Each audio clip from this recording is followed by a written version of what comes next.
The House will come to order. The Pledge of Allegiance this morning will be led by Natalie Wilkes, Abby Mehmet, Tavian Wilsey, and Parker Ortanis from Cherry Creek Challenge School in Aurora.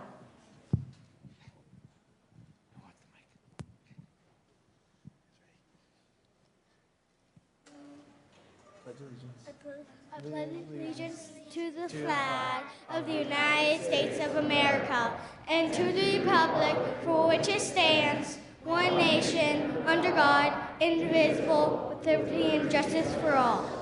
Scholar, please take the roll. Yeah. Representatives Becker. Buck. Buckner. Conti. Representative Conti. Absent. Absent. Quorum. Court. Del Grosso. Absent. Dorr. Absent. Duran. Representative Duran.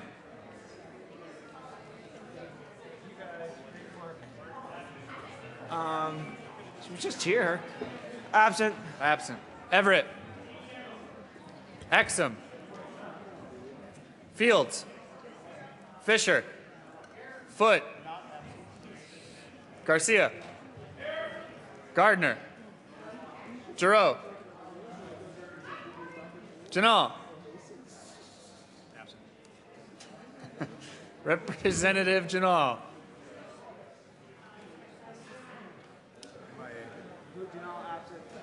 Absent. Hamner. Holbert. Hollinghorst.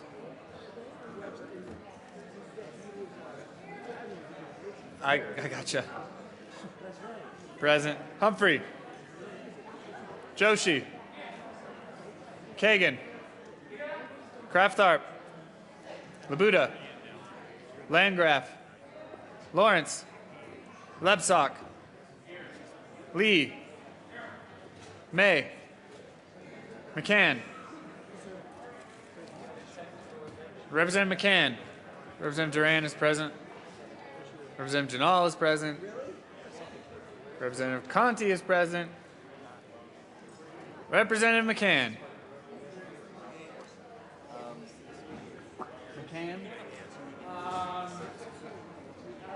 Absent. McLaughlin.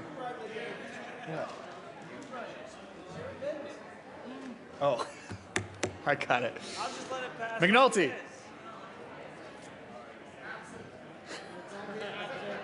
Absent. Melton. Present. Mitch Bush. Moreno. Murray. Navarro. Nordberg. Pabon. Peniston. Oh, you're right. Pedersen. Primavera. Priola. Rankin. Rosenthal. Ryden. Sane. Salazar. Representative Salazar. Representative McCann is present. Salazar absent. Schaefer. Scott. Singer. Sonnenberg. Stevens. Representative Stevens. Absent. Yeah. Swam. Zabo. I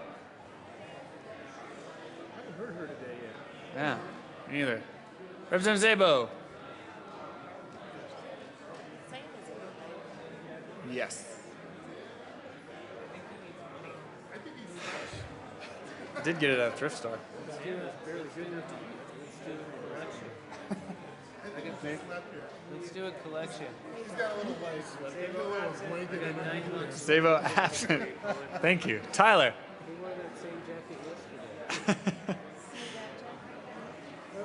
yesterday. Tyler. Absent. Vigil. Should be dark jacket. Tyler is present. Waller. I'm contributing to Williams. Call us and get a new jacket. Williams. Wilson. Wright. Young. Speaker Ferrandino. Morning, Corey. Good question. No, she's here. Got her. Yeah, Tyler Zabo. Tyler's right there. Oh yeah, Zabo McNulty. Stevens. Who else? And Salazar. Do we know Salazar? If we don't know Salazar, 61 With 61 members present, 4 absent, a quorum is present. Representative Dorr. Thank you, Mr. Speaker. I move the reading of the journal for Wednesday, April 30th, be dispensed with and approved as corrected by the chief clerk. You've heard the motion. All those in favor say aye. Aye. Really? All those opposed, no? The ayes have it. The motion is adopted. That's a powerful aye. It is a very powerful aye, Representative Dorr. Representative McNulty is present. Representative Melton. Thank you, Mr. Speaker. Members in the chamber, please help me welcome the students from Cherry Creek Challenge School, which is in Aurora and in my district. They're seated along the side here.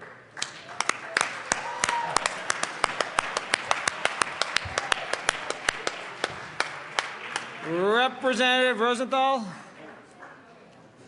Thank you, Mr. Speaker. So just a reminder to members that we're doing our final aerospace promotion presentations tomorrow, Red Canyon Software and the Aerospace Business Roundtable. And that's sponsored by the Star Trek Caucus tomorrow at 8 a.m. We're going to have donuts and coffee. You're all welcome at the Old Supreme Court Chamber. And thank you, Mr. Speaker. Live long and prosper. Representative Kraft-Tharp. Thank you, Mr. Speaker. Members, happy May Day. And not only is it May, but May is Mental Health Month. So this is the month that we recognize those in need of mental health services and those who are providing mental health services. And there will be a proclamation on May is Mental Health Month at 12 o'clock by the Speaker, and he will let you know where it is. I believe it's Thank the you. West Steps or the West Foyer. West Steps, West Foyer. Be there. Can't remember. Madam Majority Leader. Thank you, Mr. Speaker. Well, it always marks that we're toward the end of the session when you see the Boulder Boulder T-shirts on your desk. And I'm here to very proudly remind you that the 36th running of the Boulder Boulder will be Memorial Day, May 26, 2014. Oh, thank you, Representative Labuda. This is it. You're all invited to Boulder and to brunch at my house. Just let me know if you're coming. Would love to host you. But the Boulder Boulder is named America's all-time best 10K by Runner's World, and it really is. And if you don't run, you can walk it. And it's just terrific fun. We have a large number of people from all over the world come to this very important event. And I want to thank again the Bosleys for giving us our T-shirts, and hope to see many of you there in them. Thanks. Any further announcements or introductions? Representative McCann. Thank you, Mr. Speaker. Well, I don't see them yet, but we're expecting a group of elementary school students from Bromwell Elementary, so hopefully they'll get here in time for announcements at the end. Thanks. Representative Kagan. Thank you, Mr. Speaker. Just please draw your note, members of the Judiciary Committee, that Senate Bills 23-203 and 190 have been added to the calendar. Representative Court. Hope you're feeling better. Thank Guess you, not. Mr. Speaker. I'm feeling better. I'm not well, but thank you very much. Okay, Not dead yet. I've been worse. Finance Committee. Finance Committee, are you paying attention? We may have to work through lunch depending on how much we discuss these bills, but we've had to include Senate Bill 5, which we laid over from yesterday on today's upon adjournment calendar. And there are some people I know who want to talk about it a great deal. And we still also have Senate Bill 2, 1168. I think this is a typo, Mr. Speaker, on 1191. Yeah, exactly. That's a typo. So it's three I think bills. it was misannounced, so let's... 3 bills. Senate Bill 2, Senate Bill 5, House Bill 1168. Thank you. Sounds great. Representative Williams. Thank you, Mr. Speaker. Members of the Business, Labor, Economic Workforce Development Committee, we will meet at 1:30 today. We will hear the bills in this order: House Bill 1398, Senate Bill 191, and Senate Bill 209. We'll see you at 1:30 today. Thank you. Representative Tyler. Thank you, Mr. Chair. And just a note, Speaker. Mr. Speaker, Just saying. just a note, on adjournment, we're going to hear Senate Bill 192 today in transportation. Any further announcements or introductions? Seeing none. Madam Majority Leader. Let's get to some voting. Thank you, Mr. Speaker. I move that the House proceed out of order for consideration of third reading of bills, final passage. Seeing no objection, the House will proceed out of order for consideration of third reading of bills, final passage. Mr. Kohler, please read the title to the amazing House Bill 1377. House Bill 1377, Representatives Ferrandino and Buckner, also Senator Stebbins and Talktrop, concerning the creation of the Colorado Retirement Security Task Force in connection with making appropriation. Madam Majority Leader. Thank you, Mr. Speaker. I move for the adoption of House Bill 1377 on third reading and final passage. Seeing no discussion, the question for the House to pass House Bill 1377 on third reading and final passage. Mr. Kohler, please open the machine, and members proceed to vote yes.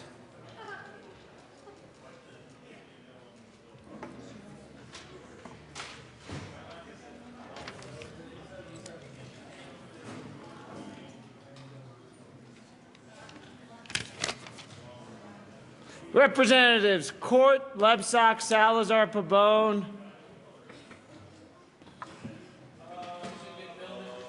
Very good bill. As you can tell by the vote. Representative Szabo, is it not working? Representative Szabo is a no, unfortunately. Close the machine. With 38 aye votes, 26 no votes, 0 excused, and 1 absent, House Bill 1377 is passed. Co-sponsors.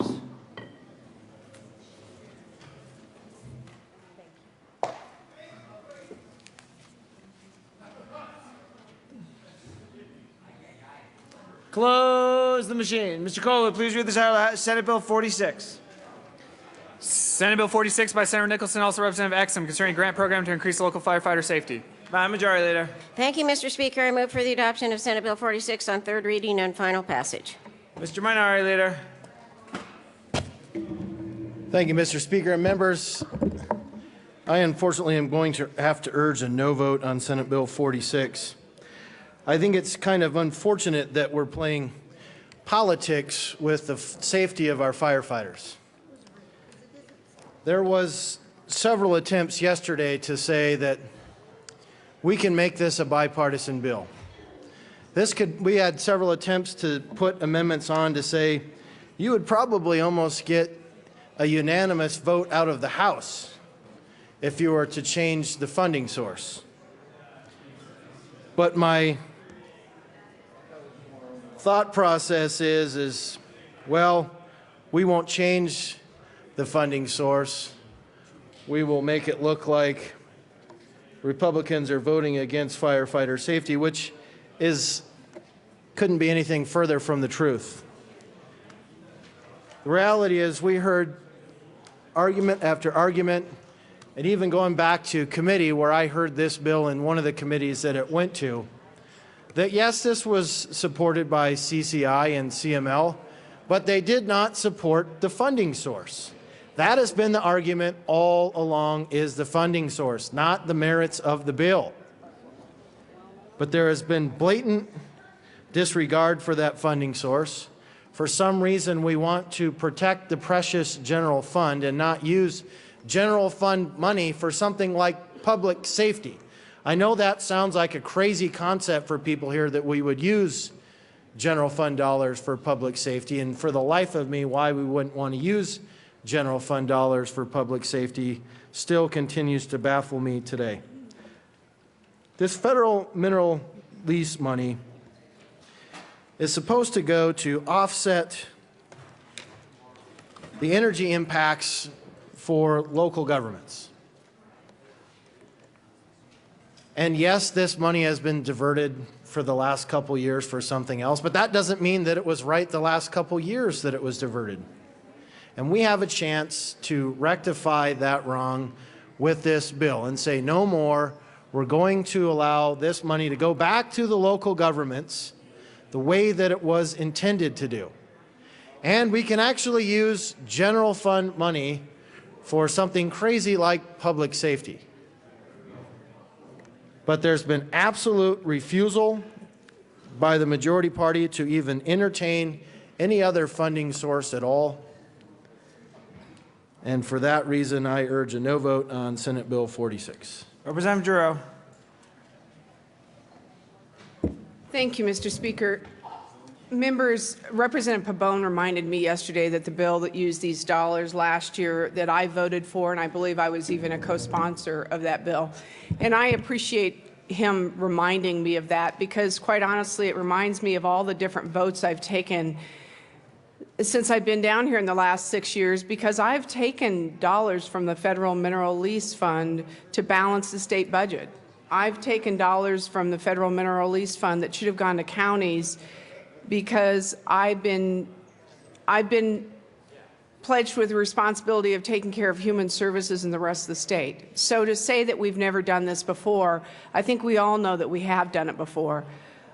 When we get to a point where the economy is recovering, or seems to be recovering like we are right now, and we have more dollars available to the tune of about $1 billion this year, at some point in time you have to say, enough is enough. You've got to stop taking from those that have suffered, as we have all suffered, but have paid a higher price. We cut dollars from counties that sorely needed those dollars, and we did that for the sake of all of the state. We're not in a position where financially we have to do that. We're in a position right now that we need to do the right thing, and doing the right thing is not taking dollars that don't belong to us. Now, I understand the issue with firefighting. I understand it very well. My district has paid a price very dear and will continue to pay that price. However, I cannot in clear conscience vote for this bill, because I can't take from those counties that I know are hurting for the benefit of my own county. I can't do that. And I can't do it for my firefighters.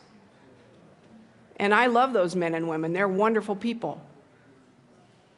Now, I'm not running for re-election, so it's easy for me to come down here and make statements like that. And a lot of you are running for re-election, and I'm sure you judge your votes differently than I'm judging mine.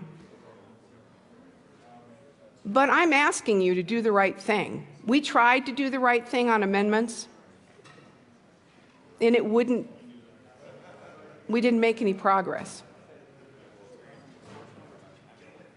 Those of you, well, vote your conscience. I'm going to be a no vote on this bill. And I'm sorry. I'm sorry, because I think we're doing a very bad thing here. Representative Rankin. Thank you, Mr. Speaker.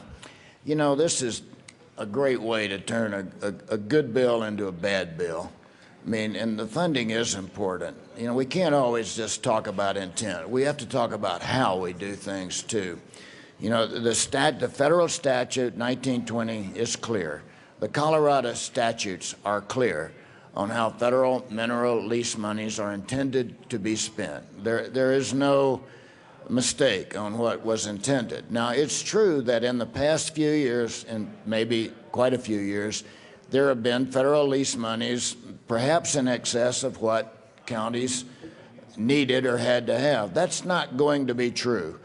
The federal mineral lease revenues are under serious pressure because the federal government is making it very difficult to obtain new leases. In fact, and I didn't talk about this last night, but let me make it clear. In 2 cases, we are probably going to reverse some leases that the federal government has given us. We're going to have an obligation to pay back monies that flowed through the federal lease funds into our counties and schools. That may be as much as, I know of one instance that's $47 million, the next may be more. So the federal lease monies are not in excess as they might have been when we made these decisions. In addition, those counties' revenues are falling because of these same issues. So these monies are desperately needed. $6.5 million is a lot of money flowing through this system. It's not some trivial amount. And it's not sufficient rationale to take this action just because you can. You need to think about what we're doing here, and just because the people who are affected by federal land mineral extraction, just because they're outvoted, just because they're rural, that's not sufficient reason to just take their funds away. I urge a no vote on a good bill. A good bill, a bill that has good intent, but has been turned into a very bad bill. Representative Duran. Thank you, Mr. Speaker.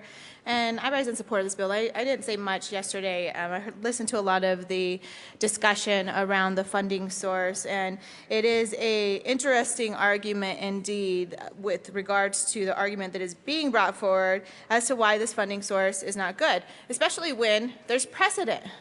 There's precedent in this state for several years to use the same funding source for firefighting.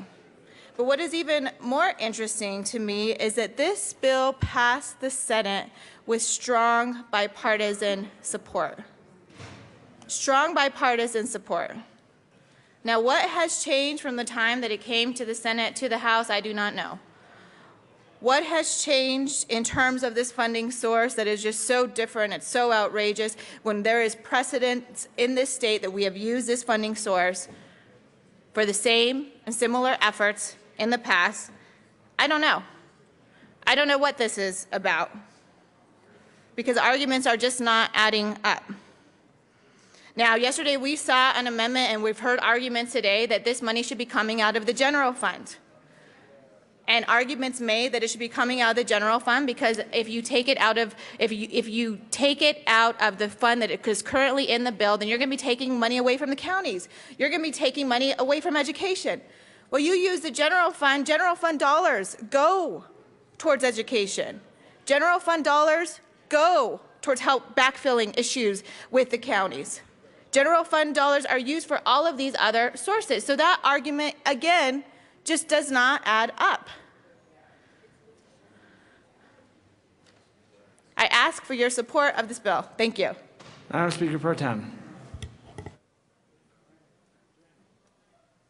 Thank you, Mr. Speaker. And I'm here in support of Senate Bill 46, and I can explain why. It's because of our firefighters. It's plain and simple. It's about the firefighters. And when I think about Colorado's fire service and who they protect every single community in our state, rural, suburban, and urban. Currently, in many of these communities, they have to pay for their own equipment. And not only do they have to pay for their own equipment, they don't even have the opportunity to clean their equipment. This bill will allow for those districts and those fire departments to have access to be able to clean their uniforms. Because when you do not clean your uniforms, it has toxins that can cause cancer. If you look on your pink sheet, page 3, it says the impact for local government. It says this bill results in no change in the overall local government revenue or expenditures for 5 fiscal years commencing July 1, 2014. That's what the bill says. So I think that we should be doing the right thing as it relates to protecting those that protect our communities. Vote yes on Senate Bill 46. Representative Quorum. Thank you, Mr. Speaker. And members, I want to talk about rural Colorado for a moment. Yesterday we had a cow to change the funding to the general fund. And I believe that all of my rural representatives on the Western Slope supported that cow. I may be wrong, but I believe that's the case, because what happens in rural Colorado, especially Western Colorado, where many of these federal mineral lease dollars are generated, things are a little tough right now. As I mentioned before, we're expecting a 16% decline in the coal production this year. Delta and Gunnison County, 400 miners out of work. Many of them have moved on. Delta School District has lost something like 140 students since October count. June, school's out, there'll be more families moving. Right now, I know of families that dad is off working in New Mexico or Utah, mom is home with the kids. They will be moving in the fall, in this summer, enrolling in a new school. 400 miners, just salary alone takes $100,000 a piece. It's a lot of money. The convenience stores, the gas station, the restaurant, it's a big hit on that economy. Folks, this $6.5 million does not sound like a lot of money, but to just those two counties that I'm talking about, Delta and Gunnison counties, that's a big hit. It's something they can't afford. So think about what we're doing here. I would love to see this bill die, be reintroduced, changing the funding, and start over with a good bill. All we have to do on this bill is change the funding source. Thank you. Representative Scott. Thank you, Mr. Speaker. Colleagues, as we all discussed yesterday, this is only about the funding source. It's not about the firefighters. It's incredibly simple. We brought an amendment yesterday that would have made this very clean. The bill would have passed, I would almost bet you, unanimously out of this body. But that didn't happen because we have a belief that we're going to fund something on a maybe, in a crystal ball. The federal lease money we're talking about here is no guarantee to anybody. And the reason I say that is think about the constant attack that the oil and gas industry is under, the coal mines are under, uranium mines are under. That's where you're asking this money to come from. But on the other hand, you guys on this side of the aisle want to make darn sure oil and gas industry or the coal industry does not do well. Representative Scott, can we keep it to this bill? Thank you, Mr. Chair. Speaker. And I have, Mr. Speaker. Yeah, that would be right. The problem that I have is that, again, we are trying to fund this on something that's not necessarily a secure future. Our friends from the JBC could explain that in great detail and have, that if we pull these funds from the general fund, this could be something continuing. This could be something definite for our firefighters. We're trying to fund this on a maybe, not a definite. So I want the firefighters to understand that we support you 1,000,000%. And it is our intent to make sure that you are taken care of in perpetuity, not a potential maybe that we have to come back year after year and try to fix a problem. For that reason, I ask for a no vote. Representative Exum. Mr. Minority Leader. Thank you, Mr. Speaker. Yeah, Mr. Minority Leader. I'm just making fun of Representative Scott. Representative Fields, thanks for pointing out what this bill does and how it will help the firefighters. And there again, I will point out again that not one time did you ever hear one of us come down and argue against the merits of the bill. Not one time. But what you did continue to hear was us arguing about the funding source. Now, you brought up the fiscal note and said we should take a look at what the fiscal note said. Now, you read the fiscal note that was dated back in February, and there's been an updated one since then that's dated April 15th. And I will read from the fiscal note. Local government and school district impact.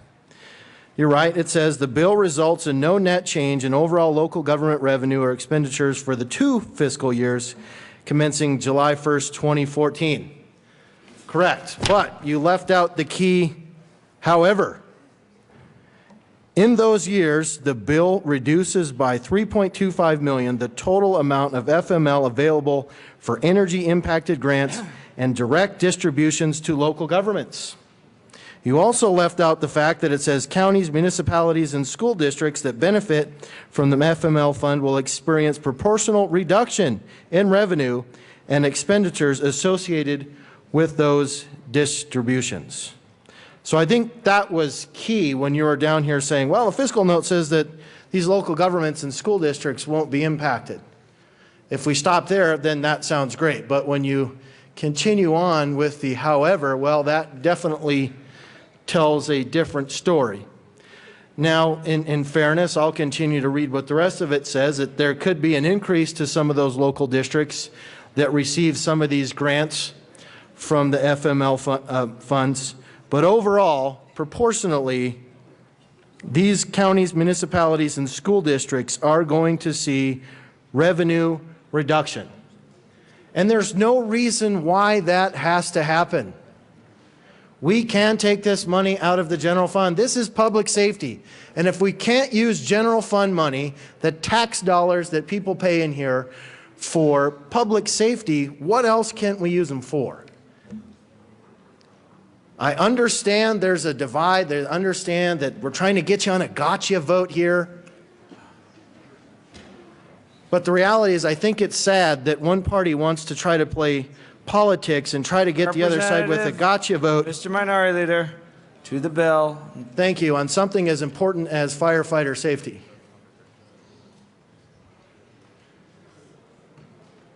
Members, I'm going to be a no because I don't believe this is the proper way to fund this, not because of the merits of the bill. There's still time left in the session, as Representative Scott said. We can not pass this. We can bring it back. We can fly this thing through here in the time that we have left, change the funding source, and we can basically have a unanimous bill out of here that would do something great for the firefighters of Colorado. Thank you. Representative May. Thank you, Mr. Speaker. I rise in support of this bill. This is not a aha gotcha bill. This came out of the Senate unanimously. It was never intended to be a gotcha.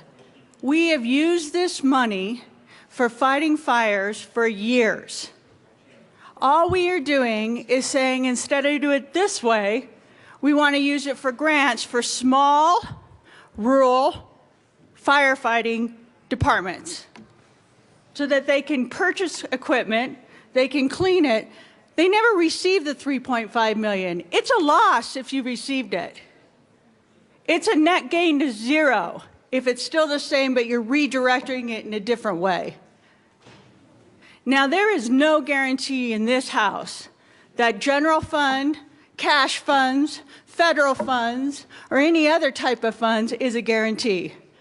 I've been here on this side and across the street in departments when we've taken huge cuts in general fund, federal funds, and cash funds.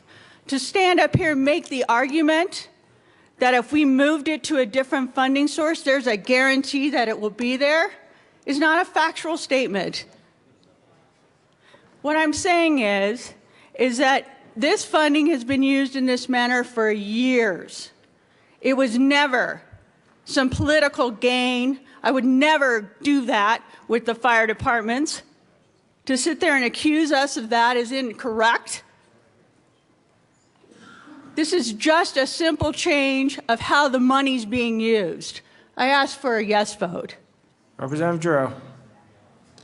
Thank you, Mr. Speaker. Members, when we were in appropriations, I asked the bill sponsor if who these dollars are going to be spent on.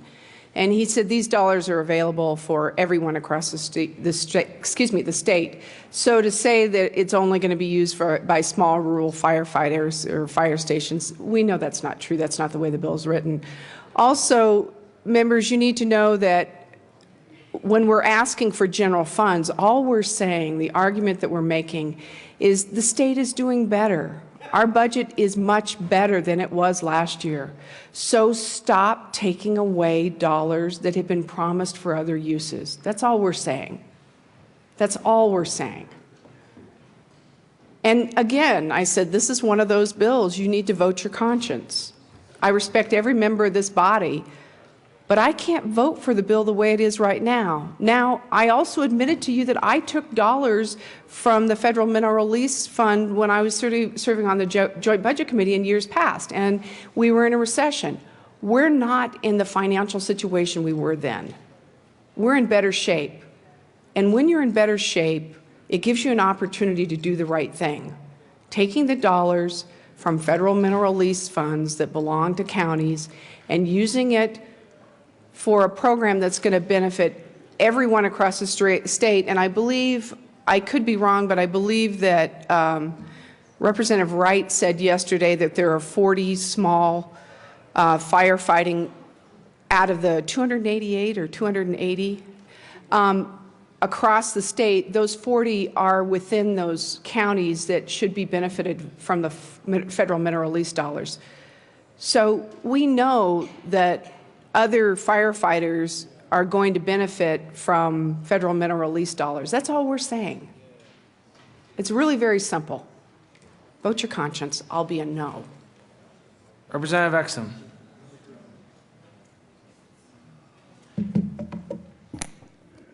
Thank you, Mr. Speaker, and thank you, members and colleagues, for your comments. I know this is a very passionate topic and a very compassionate topic for me. After serving almost 36 years in the fire service, I've seen a lot of things, a lot of injuries, a lot of illnesses, and firefighter safety has always been a top priority, and even a more top priority for me. My last 9 years on the department, I served in the training division, where we tried to bring about policy and tried to set training efforts to increase firefighter safety. And I understand that we have a lot of competing interests when it comes to funding sources. But this bill was set up specifically to address those departments that are in the greatest need for the equipment, the greatest need for training, and the greatest need for those things that are going to improve their safety. The board, the advisory board, will look at the grants and award those grants upon the greatest need. So those rural districts, especially the rural districts funded exclusively by property tax base that has been diminished by the damage from wildfire, other districts have stable revenues and adequate equipment and training. The physical note assumes about 100 departments will be eligible to apply for these grants. So these men and women that will serve on the advisory board will look at these grants and award them to the greatest need. My last comment will be around the firefighter safety. Numerous studies have shown that cancer rates in fire service are higher than most other occupations. Research has demonstrated a higher risk among firefighters for 10 different cancers: leukemia, multiple myeloma, non-Hodgkin's, lymphoma, bladder cancer, brain cancer, testicular cancer, prostate cancer, large intestine cancer, stomach cancer, and skin cancer. By the nature of the profession, we are 50% more likely to have than the average person to develop multiple myeloma. And even among the female firefighters, they have a 10% greater chance than the normal population to develop breast cancer. So this is about firefighter safety. The funding source is for 2 years. It was deliberately done that way. We amended it from 5 years to 2 years so the General Assembly can have that debate on a different funding source if they choose to. Again, I thank you for the debate. Thank you for your comments. And please support these brave men and women that protect our communities. Thank you. Seeing no further discussion, the question for the House, the passage, Senate Bill 46 on third reading, final passage. Mr. Colo, please open the machine and members proceed to vote.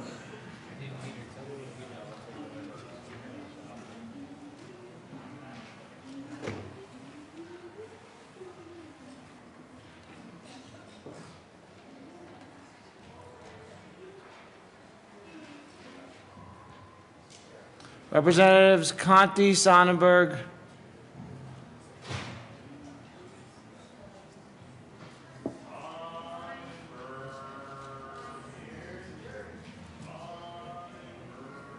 Close the machine. With 45 aye votes, 20 no votes, 0 excused, and 0 absent, Senate Bill 46 is passed. Co-sponsors.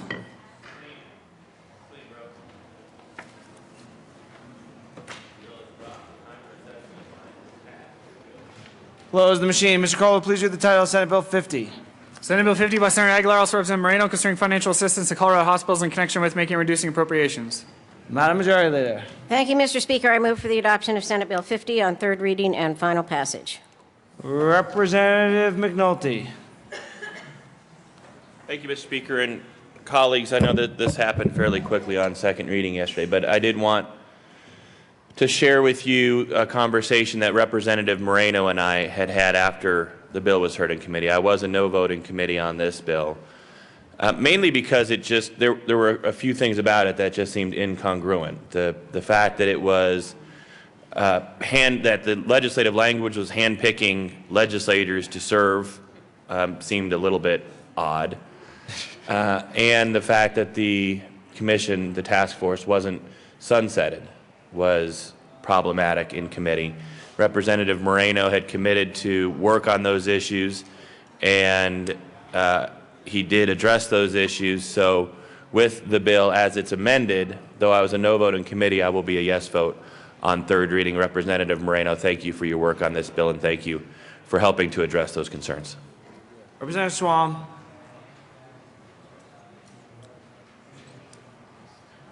Thank you, Mr. Speaker.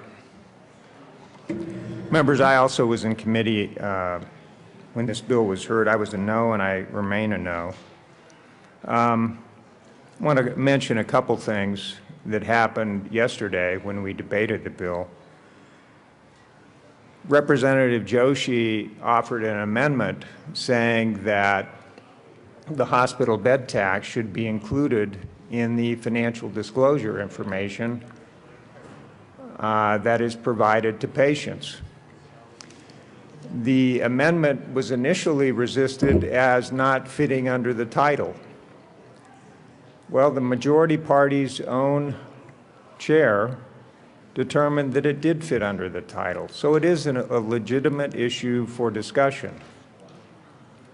And why do we play hide the ball when it comes to the hospital bed tax? Why shouldn't patients know about that? So I think this element of the hospital charges, which in so many cases are so obscure, this would add transparency. And why would we be afraid of adding transparency unless it's something that we feel like we need to hide? So I thought Representative Joshi's amendment was very appropriate. I was disappointed it was resisted and lost. I want to talk a little bit about the pink sheet.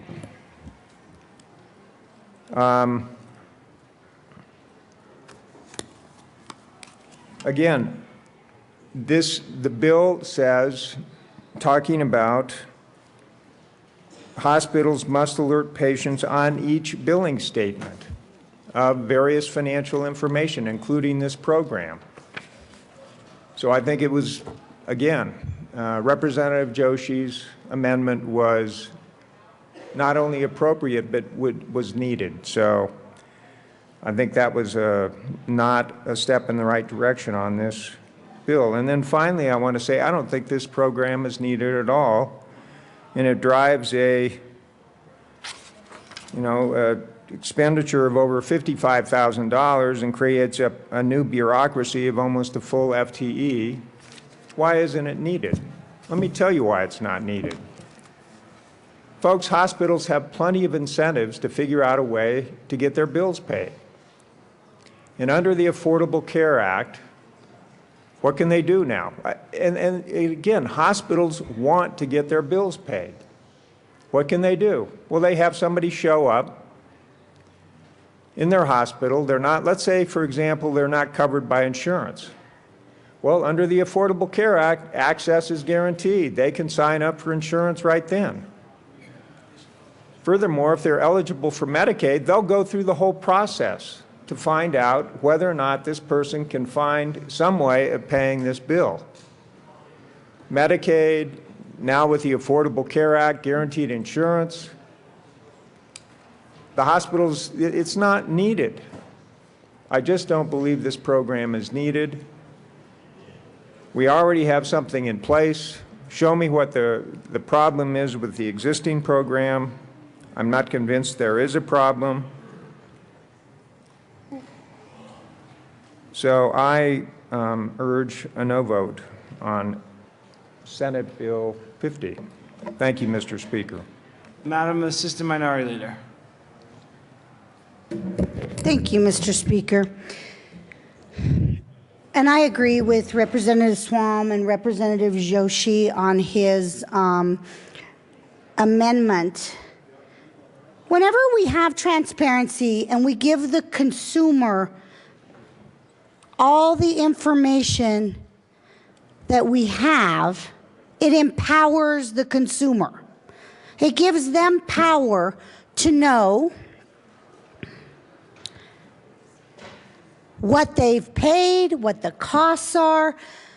You know, I've had several friends that have been very sick, and I've seen their medical bills. And just the medical bills, whether paid by insurance or not, are very confusing and convoluted, and they pile up. And when you're sick, it's really hard to know exactly what you're paying for, exactly where you need to go to get answers. So the more information we give the consumer, the patient, the more empowered they are. And that's what this is about, empowering the consumer. Not hiding things for them or not giving them all the information. We need to make sure, especially when they're sick and they're flooded with things they don't normally deal with, that they have all the information they could possibly need so they could make the right decisions about their health, about their care, about what means everything. Because, you know,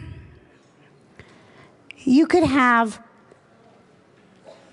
wreck your car, your house could burn down, but if you have your health, you still have something you can stand on, because all of that is replaceable. Your health is not replaceable. So I'm sad that we could not put Representative Joshi's amendment on here, because we have, in not doing that, we've taken power away from the consumer in a time where they need it most. So I will be a no vote. Representative Moreno. Thank you, Mr. Speaker. Thank you, Madam Assistant Minority Leader, Representative Szabo, for lowering the podium to Latino level. Appreciate that. Representative McNulty, thank you for your support. And Representative Landgraf, thank you for your second reading amendment, which I think improved this bill. Members, this bill is about providing information to uninsured patients. It's about providing information about the hospital's charity care policy. It's about providing information about the financial assistance that may be available to uninsured patients. And the bill includes remedies when an uninsured patient is overcharged. When a hospital makes a mistake and charges that uninsured patient more than they should have been, the bill provides for remedies for that as well.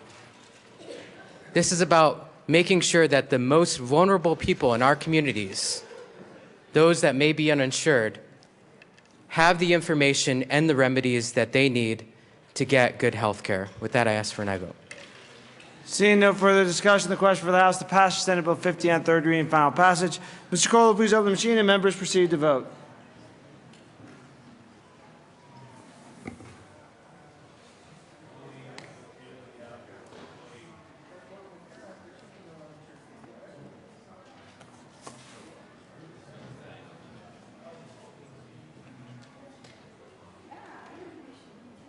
Representative Pabon.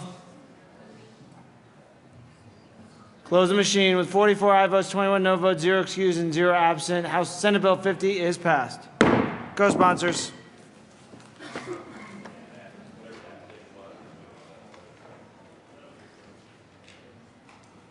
Close the machine. Mr. Cole, please read the title of Senate Bill 73.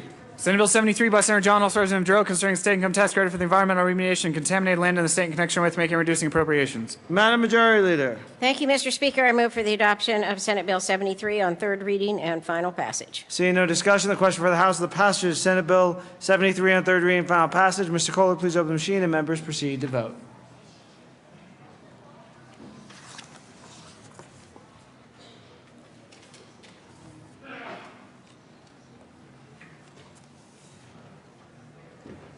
Representatives Gardner, Landgraf, and Priola.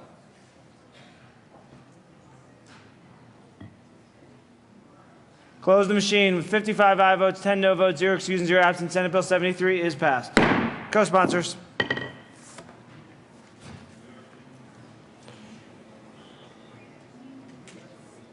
Close the machine. Mr. Cole, please read the title of Senate Bill 88. Senate Bill 88 by Senator Newell, also Representative Kraft Tharp, concerning the creation of Suicide Prevention Commission in connection with making and reducing appropriations.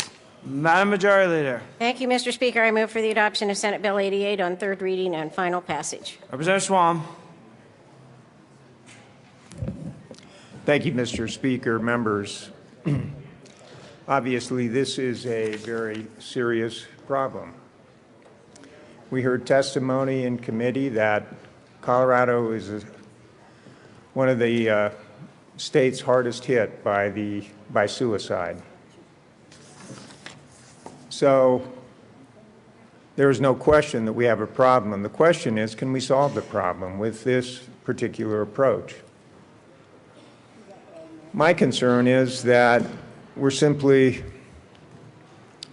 not going to solve the problem with this. And let me just describe a couple things that happened in committee.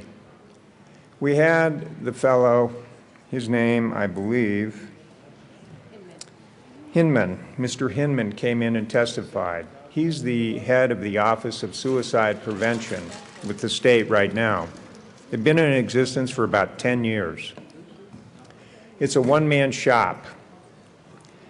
And correct me if I'm wrong, Representative Kraft Tharp, but I think he said that his annual budget was about $400,000. Yeah, well, that's what I recall. So we've got a one-man shop doing this with a budget, in my recollection, of about $400,000. And I asked him, what's happened during your 10 years of existence in the suicide prevention arena? He says that his efforts have not moved the needle. They haven't gotten any better. Furthermore, we have entities all over the state. For example, in my district, it's the Arapahoe Douglas Mental Health Network. But I'm sure all of you, or most of you in your counties or areas, are familiar with similar organizations that expend a great deal of effort on mental health issues and trying to prevent suicide. And each of those entities are familiar with their communities. what goes on there in their particular areas. And here we are trying to set up a commission to do what's already being done. And the other thing I mentioned as well yesterday when we debated this bill is that we've got the Office of Suicide Prevention right now, and now we're going to set up this commission. And again, it's close to, a couple years, almost $200,000. It's supposed to be funded with gift grants and donations, but they don't have any identified, and they expect minimal in terms of gift grants and donations, so they're mainly looking at general funds. But we're going to have this commission set up that's going to be, as I hesitate to use this term, another silo. Are they really going to interact with all these other mental health organizations around the state and with the existing state Office of Suicide Prevention? Are we really going to make any progress with this thing? We can vote yes on this and we'll say, oh, yes, I feel great. We're going to make some progress. The other thing that I asked Mr. Heineman during committee was, what impact did the Great Recession have on suicides? Well, he says those kind of external environmental conditions over which none of us have any control have a great deal of impact on suicides. And in fact, when the economy went into the dumper, it's no surprise to learn that suicides went up as well. So there are many external factors over which we have no control that affect the suicide rate. But yet we can pass this bill, pat ourselves on the back, make us feel better, spend close to $200,000, build a new bureaucracy, since we have a little extra money in the general fund now, to make ourselves feel better. But the question is, will this really make things better? And my concern is that no, they won't, because this is such a difficult, imponderably complex problem that where we already have a lot of resources being devoted, this is just a feel-good measure that I don't believe is going to make any difference. So I'll be a no vote on this bill, a respectful no vote. I certainly, suicide's a terrible thing. I hope it never affects my family, and I've been fortunate in that regard. But I will be a respectful no vote. Thank you. Representative Gardner.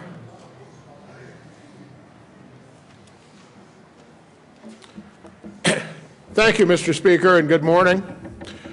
It is a fine day here, the 1st of May, in Colorado. We have Doug the bounty hunter in the lobby and school children in the gallery to hear the debate on Senate Bill 88.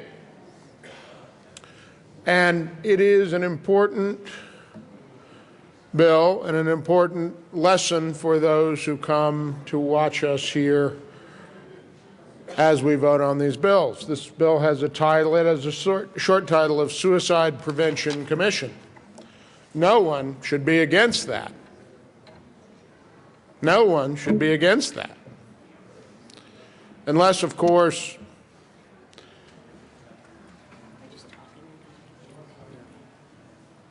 they consider the problem, consider the responsibility of what we do here and the responsibility we have for the budget. And then it might require one to say, no, this is not the right approach. And simply by voting against the bill, it doesn't mean that I don't wish to do something about the terrible problem of suicide in our nation, and especially in Colorado. And if this was $400,000, it would be quite easy for sure to say, really? But it's not that much. It's not a terrible amount of money. So why am I down here, and what's the issue? Well, what this bill calls for is that the governor is going to, well, and let me back up. Let me say one more time, this is a serious, serious issue. Serious for the families. It's serious for those who attempt suicide and those who commit suicide. It's serious in our schools, our communities. There's not a doubt about that. But I actually believe it's counterproductive for the legislature to meet and pass a bill for a suicide prevention commission. Have the governor appoint 2 co-chairs, and those 2 co-chairs appoint 23 other people. That's not a task force. That's not a working group. I guess I would say it's not even really a commission. It's a caucus. And we know how those work. You get 25 people in a room to solve a problem, and the chances of getting any focus on the problem would be astounding. We already have an office for this, and we should. I have a hard time believing, as serious as this problem is and as close as it hits to home for many of us in our own families, that both the private sector, nonprofits, and educational institutions have not spent endless hours, time, and money studying this problem, as I hope they have. I know they have. But not every social problem, I guess I'd almost argue not any social problem benefits from a government commission. But it allows us to punch the green button and go home. It would be the easiest thing in the world to punch the green button, go home, and run a mail piece saying, Representative Gardner sponsored legislation to aid in the prevention of suicide. Re-elect Representative Gardner. Representative Gardner, can we talk to the merits of the bill and not political? I think this is a serious topic that people are concerned about. I beg your pardon, Mr. Speaker, but since I'm term limited, it's purely hypothetical, and hypothetical in the point of why would you vote for this, and what might be a hypothetical legislator's motivation for voting for this. But under the rules, we should not put motives on other members. We're talking about policy, not motives. Mr. Speaker, I refer to no member here. I refer to a hypothetical member. I don't know where that member might be, who he or she might be. I'm talking about what the easiest thing in the world would be for the hypothetical member to do. That sounds great. Let's talk about the bill. And the hypothetical member might have been me and passed. That might have been what I did, because I started the conversation saying the easiest thing for me to do would have been, for me, not members on this side of the aisle or members on this side of the aisle or the Speaker, but what I would have found easy to do. But what I find harder to do, what I, not others, I don't know what their thought process might be, Mr. Speaker, but what I find harder to do, but the right and appropriate thing, is to say a 25-member commission will not answer this problem. It will allow some hypothetical member to go home and run a mail piece and say that they did something about a problem that will not be substantially improved, I fear, for 25 members of a commission getting together and having scheduling problems and trying to figure out and then argue amongst themselves like a caucus about what is the right approach and where do we place the resources. We ought to get on with it, not have a government commission. And so I will vote no, because we ought to get on with the issue of suicide prevention. And our nonprofits and our educational institutions and our private sector have gotten on with it and will continue to get on with it. And we ought to be out of the way. Thank you, Mr. Speaker. Representative McNulty? Thank you, Mr. Speaker, and thank you, Representative Gardner. We do need to get on with it. I don't think, and in committee when we heard this bill, I don't recall anyone saying that this would help resolve the challenges that we have in our communities with suicide. The arguments that were made in committee were not political, weren't even necessarily policy, but to help bring those who are familiar with the issue from varied and different industries, organizations, community groups, nonprofits, schools, together in an attempt to size the issue up and make recommendations on how best our society, our communities, help reduce the number of suicides. One of the important provisions that we adopted, and yes, Representative Gardner, it did increase the size of the caucus, was to include someone who has expertise on bullying, and a particular expertise on cyberbullying. In my opinion, this was particularly important because the Senate killed the cyberbullying bill. Now, Mr. Speaker, if you just give me a little bit of latitude here, I want to explain how I came to the conclusion to support this bill. We sent what was a well-drafted, clear, concise bill on cyberbullying to the Senate. They killed it. Knowing all of the negative consequences that we have in our society today, that cyberbullying is ever present. It's not like the schoolyard that we all went out and played on and had sand kicked in our face, or perhaps Del Grosso was kicking sand in faces. I don't know. But you might have deserved it. I probably did deserve it. It's different today. And so when I read this bill, when I listened to the testimony and looked at ways in which it could be helpful, this is one that stood out to me. There were lots of other positions on the caucus, as Representative Gardner calls it, that I think will be helpful. But in an area where we are losing our young people to suicide because of cyberbullying, to, at the very least, bring a group, convene a group like this, and it doesn't go on forever.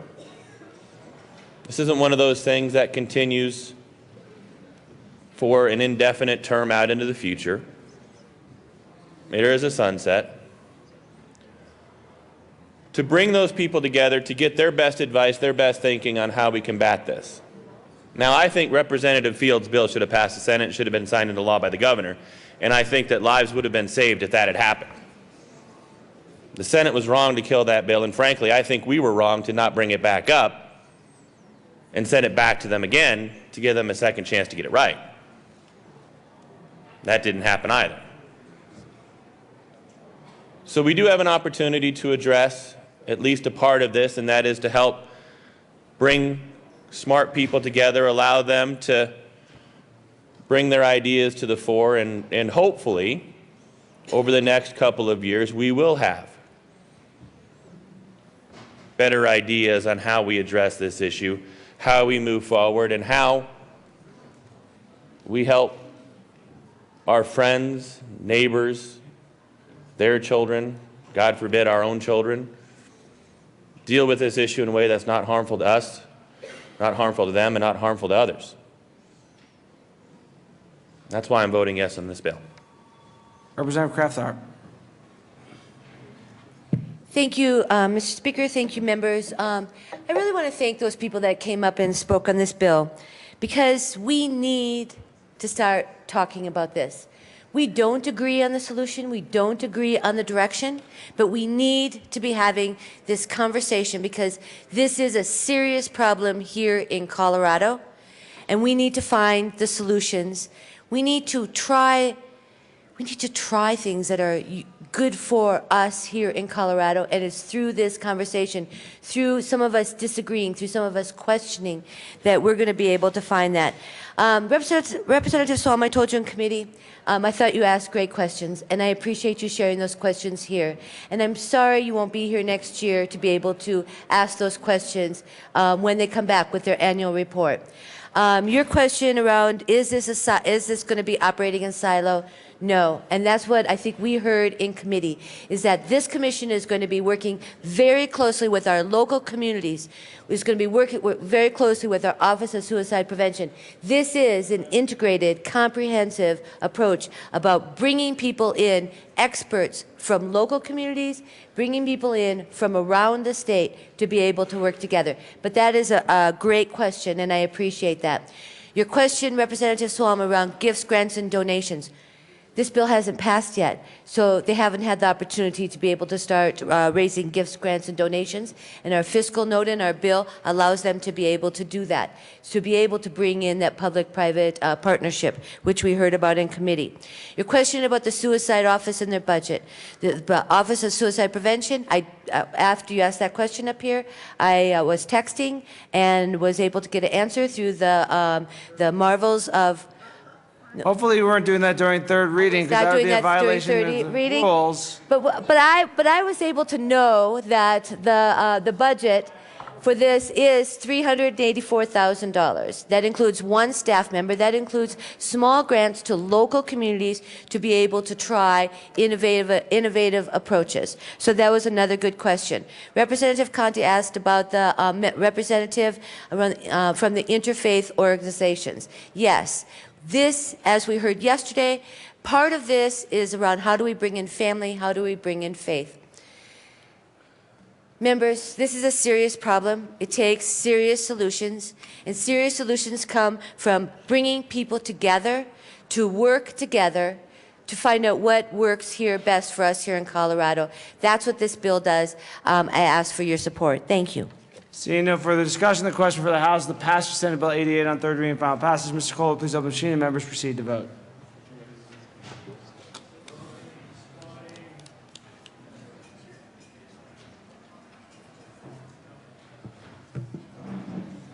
Representatives Everett, Hollinghorst, Kraft-Tharp, and Peniston.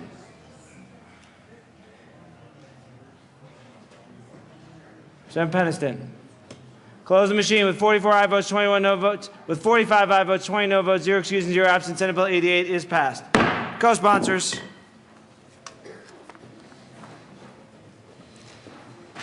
Representative Kraft-Tharp is fined $2 for admitting she violated the rules.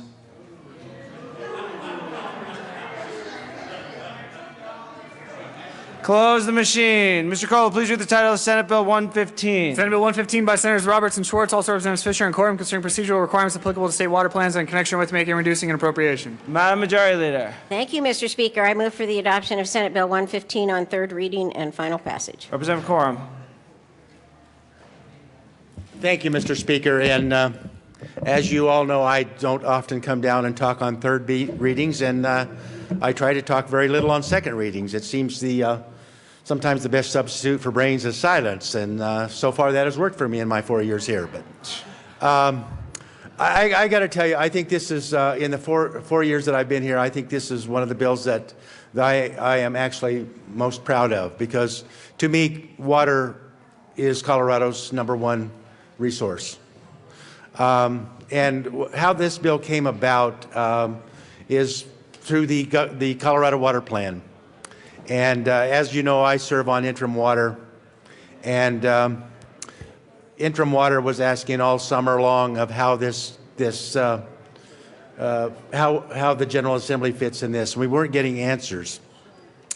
And so Senator Roberts and I talked about this bill and approached Representative Fisher and Senator Swartz about it. And I just want to get up and tell how much I appreciate Representative Fisher on this bill. Because I assure you, members, early on when this bill was introduced, there was a lot of volleys fired at us for doing this. But to Representative Fisher, I hope he's listening. He did stand strong. He stood for the people of the community, the people that know which end of the shovel does the work. He said, we agreed that this needs to be before the Interim Water Committee. It needs to go back into the communities to hold public meetings where it's not decided by bureaucrats and people who are paid to go to meetings. And I just want to take this opportunity. I know this is the end of Representative Fisher's career here. It's one of the last pieces of legislation that he has done, but I just want to acknowledge that I am so proud that he stood strong with us on this bill, and I'm going to ask for you to give a 100% 65-member support for this bill. Thank you.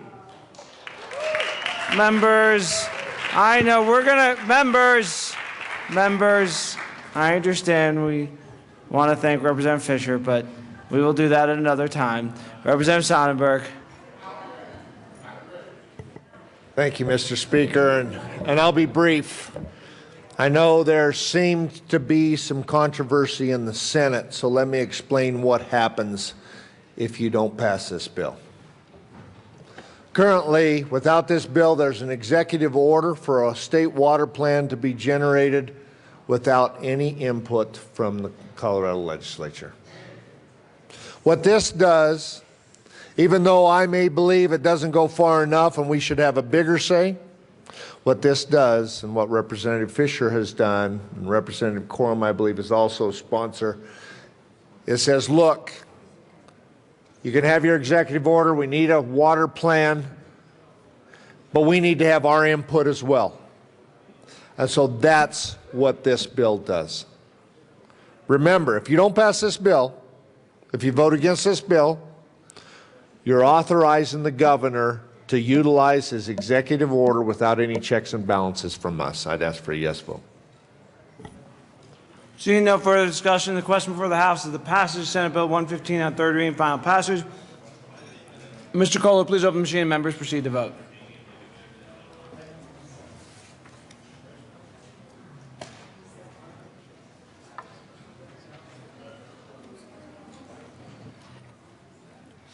Representatives Court, Hollinghorse, and Gardner. Close the machine with 65 aye votes, 0 no votes, 0 excused, and 0 absent. Senate Bill 115 is passed. Co-sponsors.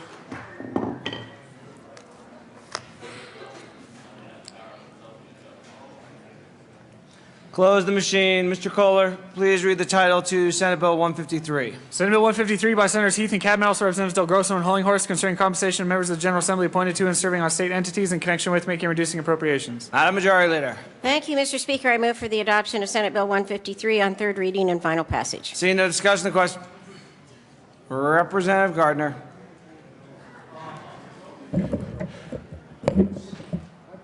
Thank you, Mr. Speaker. I just had a question of the sponsors. The Uniform Law Commission members were excluded from this bill, and it was not altogether clear to me why Uniform Law Commission members wouldn't be entitled to $99 a day since we do legislative business there. I just wondered. It was there, and it was very notable. Who wants to be on uniform law now that Representative Gardner's off?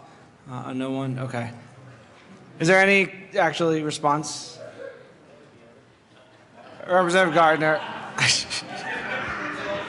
Thank you. Well, thank you, Mr. Speaker. Well, in which case, although although I will vote for the bill, I think that it must be directed at lawyers as a profession. If it were architects, I think you would not have treated them this way.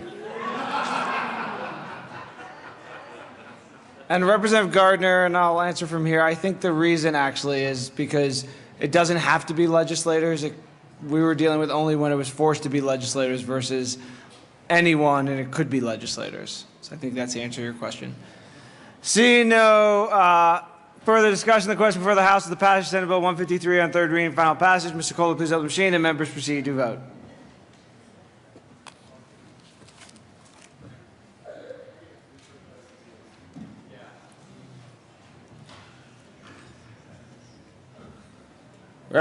Close the machine with 65 aye votes, 0 no votes, 0 excused, and 0 absent. Senate Bill 153 is passed. Co-sponsors.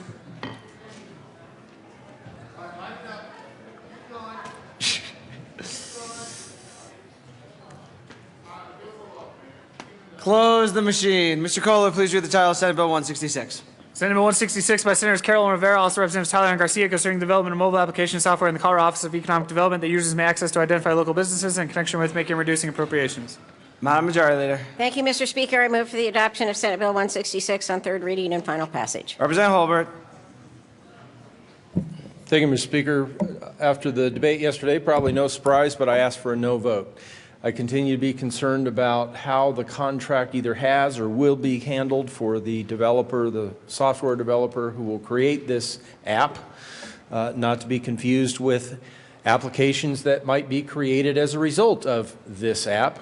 But it remains my perspective that that contract, that decision may have already been made. We ran an amendment on seconds to point back to the procurement process, and that amendment was defeated. I hope that this is an open and transparent process, because I suspect that the bill will pass. But I remain opposed to it and ask for you to join me in voting no on Senate Bill 166. Madam Assistant Minority Leader. Thank you, Mr. Speaker. And I will also be a no vote on this. Just a quick story. I was out in the hall last night, and somebody showed me an app that their wife, who owns a business, contracted out. It cost her $300. This fiscal note asked for $86,600. So plus 10,000 next year, so $96,000. That's almost $100,000 to create an app. $100,000 of taxpayer money, when a small business owner who has to watch every cost because she relies on customers and good customer service to bring in her funds, where we just pull the money out of the general fund and say, oh, great, let's use as much as we need to on this, or as much as we can get away with maybe on this. Folks, we have got to be better stewards of the taxpayer money. When the private sector is taking $300 to buy an app, and the app was really neat. It had a ton of features and very easy to use. I'm thinking, whatever government puts out is going to be confusing and hard to use, because that's usually how things go. And with the $96,000 ticket, who knows what could happen? I just believe that that's irresponsible. When the Office of OEDIT, who's going to facilitate this, can get one of their staff members to go purchase a $300 app. That is irresponsible with the taxpayers' money. Also, another part on page 2, line 4, the heading is Local Business Mobile Application Software Creation. The key words here our local business. I think it's great that we highlight local businesses. In fact, this gal who bought the $300 app and is using it, and a lot of people are using it, is a local business. I really hope she gets highlighted in this new $100,000 app that we're buying using taxpayer money. But the key word again is local business. I ran an amendment. I gave you guys 2 chances that said that if we're going to highlight local businesses, why don't we ask a local business to create the app and ask them to distribute the app so that the $100,000 we are spending on this app actually goes to a local business that will highlight an app that will highlight local businesses. It only makes sense. Why would we go outside of our own communities, pay them $100,000 to highlight the businesses in our local communities? It's absurd. The cost is absurd, and the premise is absurd that we can't find somebody locally for a better price that can do this app so that we can claim we are good stewards of the taxpayers' money. That's what they expect from us. They expect us to watch their hard-earned money as closely as they have to watch it. So, members, I ask for a no vote on this. This bill is irresponsible. The funding of it is irresponsible, and not using local businesses to create it and distribute it is irresponsible. Representative Nordberg. Thank you, Mr. Speaker. And members, I agree with Representative Szabo. I think before we spend $96,000 in taxpayer funds, we need to question what this Colorado app will be doing that the private sector apps aren't already doing. Now, when I spoke to Representative Tyler yesterday to ask, what is the difference between the Colorado app and Yelp, for instance? Well, he said that the Colorado app would allow a visitor to the state to find a coffee shop or a restaurant here in Colorado. Well, members, that app already exists. It's called Yelp. It's called TripAdvisor. They have millions of subscribers each month. They're some of the most popular apps in the digital realm. So why are we duplicating efforts on this? We're in direct competition with the private sector. I do not think this is a good use of taxpayer funds and would ask for a no vote. Representative Holbert for a second time. Thank you, Mr. Speaker. And I agree with Representative Nordberg. I mean, we wouldn't want to be subject to the same penalty, the same fine that Representative Kraftharp just had to pay. We're on third reading. I'm in the well, so I can't pull out my smartphone and show you. But I believe if you opened up your smartphone and got on your web browser or your mapping device, you could put in your current location and type in, office supplies, and it would show you the Office Depot that's a block and a half down Colfax from the Capitol. Or if you wanted Middle Eastern food, you could type that in, and it would show you the place that's right across the street from here. Or Shish kebabs, you mean? Show me where to get a hamburger, food, gas, whatever. There are applications that are available right now, and I have no trouble in finding Colorado businesses because, gosh, my current location is Colorado, and those readily available applications on our smartphones or iPads or computers are already right there. So what's the difference? Well, this new application would allow for that data to be collected and available out to open source developers through the state of Colorado. So aside from my concern about who will actually build this application, is it the proper role of government to start feeding out that information about Colorado businesses?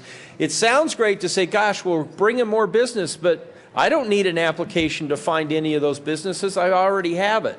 So this is really about putting the state of Colorado in the data business and being a gateway, a provider of that data, which sounds great. But just ask yourself, is that a fundamental role of government? It sounds interesting, but is that a fundamental role of government? And should we put the state of Colorado in competition with companies like fill in the blank, Google or Yelp, or any of those other providers that already do this in the private sector? Some of them provide, or I'm sure rely on advertising dollars. So once again, we're going to take the information about Colorado businesses, farm it out through this application. As people access that information, open source data will flow back out to developers who can use this. Representative Tyler talked about that. It sounds like a great opportunity in the private sector.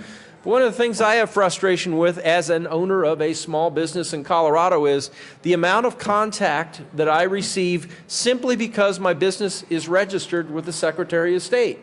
The junk email, the mail that I receive that I have absolutely no interest in. And, you know, companies out there have every right to use that information and send it to me, but I'm not looking to the state of Colorado to farm out my information and be a source of contact, of data information for people who are trying to market to me. I know who I want to go do business with. I don't need that help. And I just think that this is it sounds great, but this is not a fundamental use of business, a role of a role of government. It should be in the private sector. Don't be tempted by this attractive technology idea. This is not something the state of Colorado should be doing, and I ask for a no vote. Representative Murray. Thank you, Mr. Speaker. About 12 years ago, I think it is now, it's hard to believe it's been that long, the Colorado General Assembly created the State Internet Portal Authority, SIPA. And it's something that we don't hear a lot about, but when you go to colorado.gov, you're looking at SIPA. So colorado.gov is an independent board that basically serves all of our departments here in the state, along with other entities, county clerks particularly, all over the state. And they make apps for people. That's what they do. Well, they particularly make apps for the state. So we're talking about a state app here. I asked the question in second reading. I used to be on the board of SIPA, and I'm assuming that Representative Tyler is still on the board of SIPA. I would like to know whether he's asked the question of SIPA, whether they could create this app and potentially even create it at no charge, because they very often do that. There are apps for the state where they take in funds, and then in return for that, they will create free apps. So every year they decide what are the apps that we're going to make for the state. I would like to hear whether that discussion has taken place at SIPA, and maybe the answer is no, and then, you know, end of discussion. Or it could have been, if SIPA were asked, they could job that out to someone else to create the app, hopefully at a lesser amount of money than we see now, because in SIPA, the board basically is comprised of the directors of all of the departments in the state. So what easier way to create a Colorado app than through colorado.gov, for Pete's sake? So when I asked the question yesterday, I got no answer. I'm asking the question again, have we even considered using our state app developer to make this Colorado state app? I urge a no vote on this bill until we get the answer to that question. Mr. Minority Leader. Thank you, Mr. Speaker. And members, you may be okay. Representative Norberg brought up Yelp and TripAdvisor. I'd be like, well, those aren't Colorado companies. So we'll develop this app to help Colorado companies, and heck with TripAdvisor and Yelp and Google and all that. But Last night when we were debating this, I also went in there and looked up apps. There are direct Colorado apps that this would be competing against. There's a Colorado craft beer app that you can log on and find Colorado craft beers. Like I said last night, Colorado dispensaries. If that's your thing, there's a Colorado app for that. There's a Colorado Destinations Guide app. There's a Colorado Hunting and Fishing Guide app. A Colorado Dining app. So there are several private sector Colorado apps already out there that this would compete with. Heck, Mr. Speaker, there's even a Colorado app to tell us where the traffic cameras are. So if we want to know where the We could have traffic... banned them, then we didn't need that app anymore, but no thanks. Please continue, Mr. Minority Leader. Sorry to interrupt you. Thank you, Mr. Speaker. But members, you know, you might be like, $100,000, what's the big deal? Well, let me tell you what $100,000 represents. That's close to 50 tax-paying families that had to go out there, if we figure the average wage income and what they're paying in state tax, that's about 50 families that had to work an entire year to get their tax bill to the state of Colorado and send their hard-earned tax dollars into the state of Colorado and then have their tax dollars go to an app. Now, I'm assuming that if we ask those families if you wanted to work extremely hard for an entire year for your tax dollars to go to something like firefighting equipment, I'm pretty sure most families would probably be okay with that. But if we were to say to those 50 families, you're the people that are going to have to work for an entire year, you're going to have to break your back all year long for your tax bill to go in here to go to an app. I think the majority of people of Colorado would think that that is absolutely insane. Members, the private sector has proven over and over and over again that this can be done. There's no reason we need to waste $100,000 of taxpayer dollars for just something good for we can say, wow, we've got this cool Colorado app out there now. And I won't impugn the motives of hypothetical legislators here.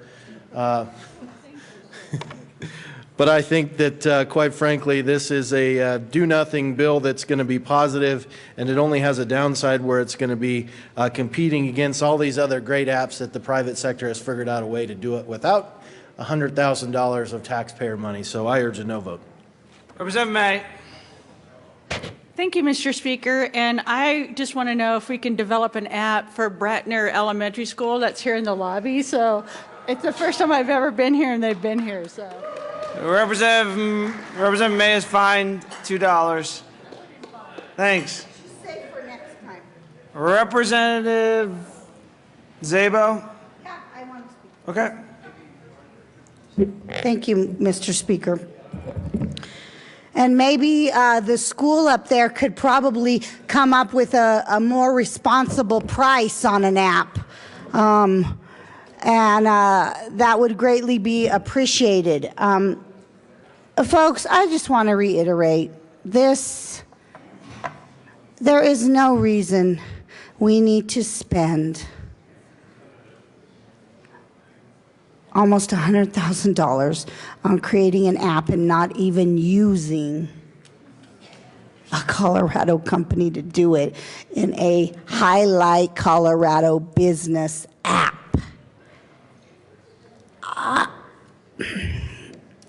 I just don't get it. I just don't get it. I don't get where the money is coming from when we have a private sector industry that is great at it, and there are people here who would keep the money. We would receive the tax revenue when they pay their state income tax, and we would keep it all here in the state to highlight local businesses. I'm not even sure that we need an app, because we had people stand up here and say, if you do Yelp and this and that and all these other different type of apps that I don't particularly have or particularly use, that there's probably not even a need to spend $100,000 on an app.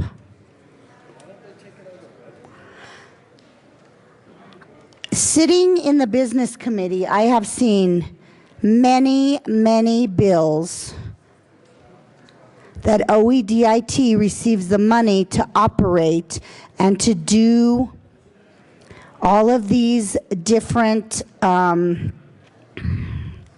don't know, sources to create business, I guess we would call it. Economic gardening, all kinds of different things. We have given that office millions upon millions of dollars. And I bet if we told them they need to take it out of their operating funds from the millions and millions of dollars we've already gotten them, they would probably go find the vendor where it costs $300. But because no, we are giving them more money to do this, they don't go out and find the best price. And they aren't going to use local businesses to create an app that highlights local businesses. Folks, just take 2 seconds to think about this, and you have to draw the conclusion that this doesn't make sense. Representative Szabo. Members, return to your desks. We're on third readings. And please shut your computers off. How much time do I have left? You got about 60 seconds. Representative Szabo. Thank you, Mr. Speaker. Like I said, I have a minute left. I won't take it. Let's just be good stewards of the taxpayer dollars. They expect that from us, and you know what? They deserve that. They deserve that because they are giving up things that their family could have to send their taxes to us. They deserve us to be good stewards. Representative Corum. Thank you, Mr. Speaker. And sometimes the best way to diffuse things is a little bit of humor. I want to talk about Representative Young. We were recently at the governor's Christmas party, and he was talking, and everybody's holding their drink. And he and my wife got to talking and about what we need really here is a clap app for your cell phone. So the governor says something, there's no place to put your drink down, but you push the button on your cell phone and it claps for you. So if we could get that part of the bill, I could support it. Representative Tyler. Thank you, Mr. Speaker. I'd just like to clear up a few items here. First of all, SIPA, State Internet Portal Authority, they actually don't do apps. They do websites, and that's substantially different from an app. And as a matter of fact, until they signed the contract, re-signed a new contract with Colorado Interactive, they even did a pretty bad job of doing websites that you could see on your smartphones. So they're a little bit behind the curve there. If they do free websites for small communities and such like that, but if you wanted a database connected with an app, they would probably use Salesforce.com. That's their tool for that, and they charge for that. So they would charge for this sort of a function if you went to SIPA. All right. Secondly, we're talking about should OIT and OEDIT buy locally and use the procurement process? By the way, that is in statute today, that they use the procurement process, that they buy they use Colorado local vendors. That's Colorado statutes. And in my experience with the departments, those two departments in particular and every other, I don't think they go out there breaking the law. I think they do a pretty good job of following the law. So they will be using local vendors if it's at all possible, because that's the law in the state of Colorado. Next is the idea that we're paying $100,000 for an app. We are not paying $100,000 for an app. We are paying money for database management. And if you have ever heard the four-letter word, CBMS, and have you ever looked at some of the databases we have to run, that's a pittance. It's a very small dollar compared to everything else that we do in the IT area. And it's for maintaining a database, keeping it up to date, making it sure it's secure, making sure that it can't be hacked, making sure that people can't change that data, that's a pretty darn reasonable cost. But so it's not for an app, it's for managing a database. Finally, I would just say that you can go to Yelp. If you go to Yelp and ask for a coffee shop, you're going to see Starbucks all over the place. You might not see City O City. You might not see Curious Coffee, which are local vendors. The purpose of this app is for people who have the desire to patronize Colorado firms instead of large chains. That's the purpose of this app, to make sure that small Colorado businesses, large Colorado businesses that are based here have an opportunity for somebody that says, I want to buy Colorado, and by gosh, I can buy Colorado. Yelp does not give you that. Does not give you City O City as much as it's going to give you the dozen Starbucks that are around. And I'd rather patronize City O City, and I'd rather patronize Colorado-owned, and that's the purpose of this app. Please vote yes. Seeing no further discussion, the question before the House is the passage of Senate Bill 166 on third reading and final passage. Mr. Kohler, please open the machine and members proceed to vote.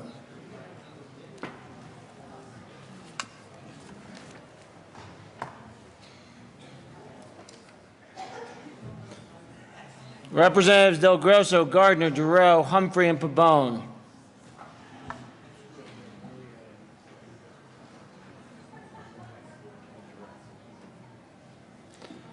Close the machine. With 38 aye votes, 27 no votes, 0 excused, and 0 absent, Senate Bill 166 is passed.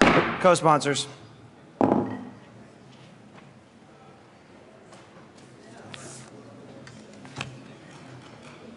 Close the machine. Madam Majority Leader.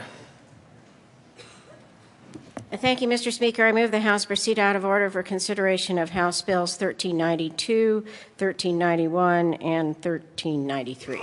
Seeing no objection, the House proceed out of order for consideration of the bills listed by the Majority Leader. Mr. Kohler, please read the title of House Bill 1392. House Bill 1392 by Representatives Lawrence and Becker, also Senators Grantham and Nicholson, concerning a prohibition on the use of simulated gambling devices.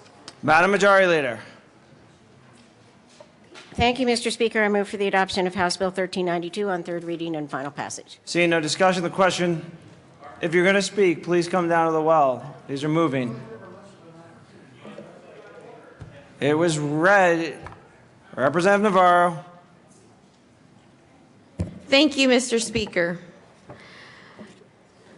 Folks, this bill is about internet sweepstakes that are operating in Pueblo. I have 6 of those businesses in Pueblo.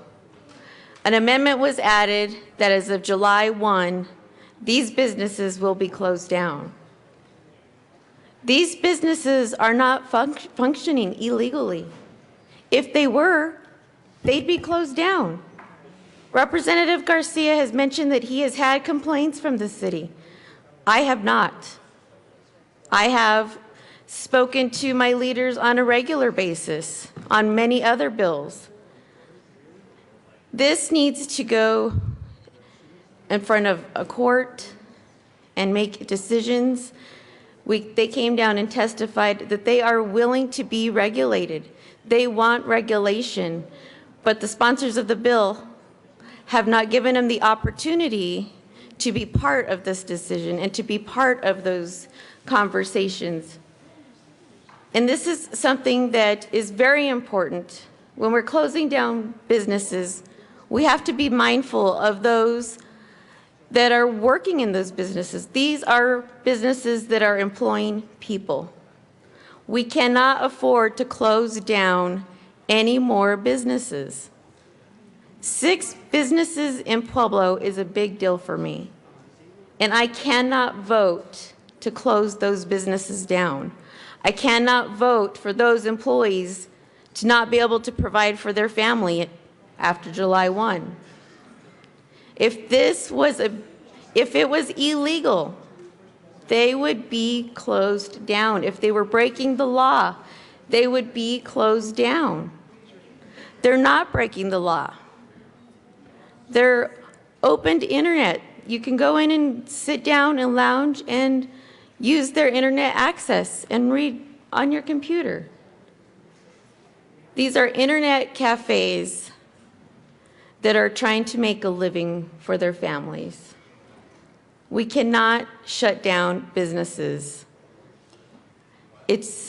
I just don't understand how you can sit here and just, yeah, we're going to close businesses down throughout Colorado. We decided this on Friday. Here we are today on third readings. This is a big issue. I completely understand the bill sponsors. I have talked to them, and I completely understand what they're trying to do with this. But also, those businesses are willing to be regulated. They're willing to sit down with these sponsors and make regulations so that they fall in line. I'm urging a no vote on this. Thank you. Representative Becker. Thank you, Mr. Speaker. And Representative Navarro, I respect your passion for representing the small businesses of Pueblo. But gambling is a highly regulated industry in Colorado, and it's limited to 3 places in Colorado. These are not legal businesses. If they would like to operate legally, they need to run a constitutional amendment to allow for that.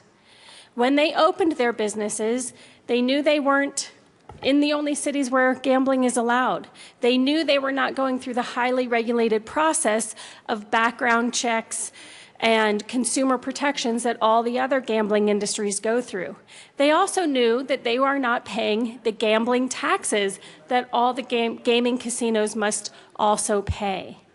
These businesses are not operating legally, and we are merely providing clear statutory authority to the Attorney General to classify this as a Class 3 misdemeanor, because improvements, evolutions in technology have made this particular type of gaming kind of fit between statutes, and we need to be clear that you cannot open up in gas stations, in convenience stores, in strip malls, new gaming outlets. I ask for your aye vote.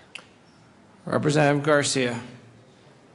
Thank you, Mr. Speaker. Members, I would ask for your aye vote as well. I have heard from members of the Pueblo City Council and others who are concerned in the city of Pueblo because the loophole that is created has allowed this proliferation of the sweepstakes machines to be throughout the city. And without this regulating oversight, as you know, we can call it a business, but if it's not operating under a true business model, it could be very damaging. So I respect what the bill sponsors have done. I recognize the bipartisan support on it, and I'd ask for your aye vote. Representative Gardner. Thank you, Mr. Speaker. Well, in coming down here, I enter the Saturday sweepstakes and address what is an important issue of gambling here in the state of Colorado. The fact is that those of us who struggled through law school twice and are simple country lawyers occasionally brushed up against what constituted a, quote, lottery at the common law.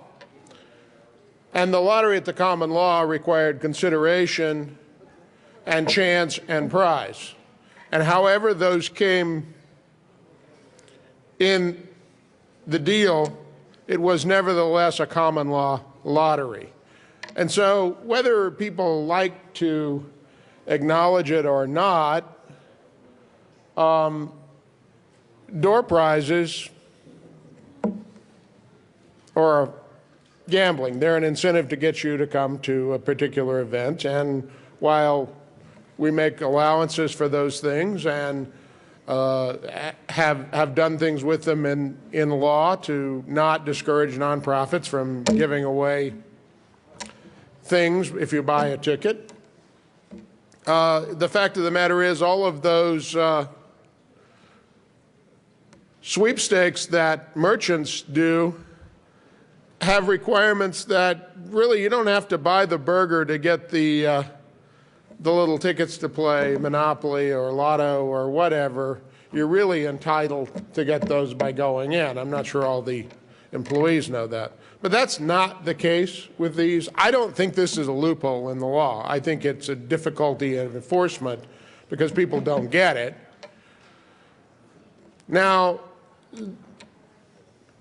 my friend and colleague, Representative Navarro, raises in her comments the question really of, is it good policy? Because we long ago passed the question of whether lottery gambling was moral or not in this state. It's how we finance a good part of our government, and every year someone comes in with one more proposal on how we do that.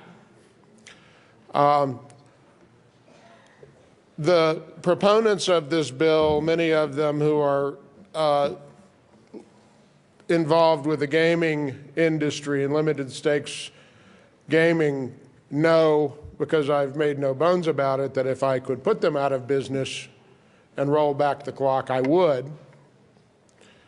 But I can't, and I would take the state lottery out of that deal as well. But you know, I'm not a, it may come as a shock to some of you, but I'm not a person who tilts at windmills very much. We are where we are in our state and in our society, and we have an awful lot of lottery at common law going on, gambling for sake of a better word. And when you look at this internet sweepstakes cafe business and you think of it in the context of all of the other things we've allowed as a public policy, you have to ask yourself, well, what will we be accomplishing if we were to allow it to continue? Does it make sense as a matter of policy? One of the things I learned many years ago, and I have a sordid past, I know that that may come as a surprise to some of you and to others of you not at all. I have a sordid past. I once was a bingo caller for the El Paso County Republican Party. And I learned in that doing bingo for nonprofits that there are only so many gamblers in the world. There are only so many as a percentage of the population who just really enjoy doing it. I'm a guy who goes to Las Vegas and I drop a little bit of money because it's entertainment tax to me, and I'm fine. And I have friends who go and they keep thinking they're going to take more money away than they lose, and they enjoy it, and they kind of know that too.